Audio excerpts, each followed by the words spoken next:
Ba Vincent pala ubalong MP na Shillong parliamentary seat menta kumbalay sin kanti bat menjum snem kata house nam arza arpulai ulai kunya ka election MLA na ka Sutnga Saipung constituency bat uklempoi sa katong ha kata ka snem bat menta nga ko aban pun EAP ba Vincent pala katno punlun na kabenta ka election MLA ka jong katkum ka documents balapha sa returning officer ka Sutnga Saipung constituency kata house nam arza arpulai Pdiang sngewbha pi shaka FLOWDA MILES Channel. Lada fi sngewtynnad yak video sngewbha ban like, share and subscribe. Khublei Shibun. Abstract of Statement of Election Expenditure of Candidate Expenses in Public Meeting Rally Procession Extra kalong kanyo lak sa prajar chispa andrupu arengka Expenditure on Campaign Vehicle Used by Candidate kalong lipe wehajar andruspa sa pradengka Expenses of Campaign Workers kalong arlak lipe sa hajarengka Any other campaign expenditure kalong lipe welak andruspa pradengka But ka grand total kalong arpulak sa hajar sa spa kandai pradengka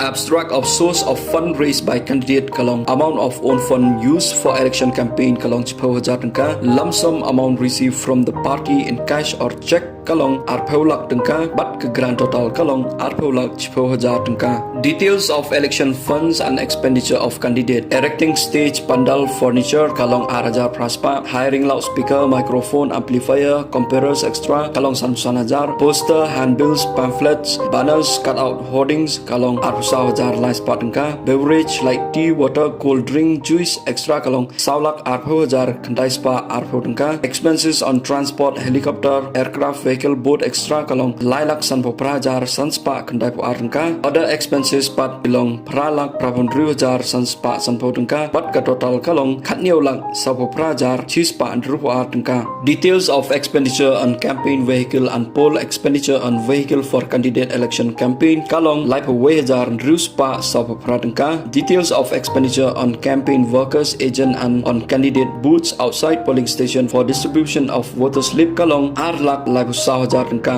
ka details of amount of own fund used for election campaign kalong hak artrik benai ba arjar arpulai kalong 1,000 tengka hak rutrik benai ba arjar arpulai kalong 1,000 tengka but ka total kalong 10,000 tengka details of lump sum amount received from the party in cash or check hak khatlai trik benai ba arjar arpulai kalong 4,000 tengka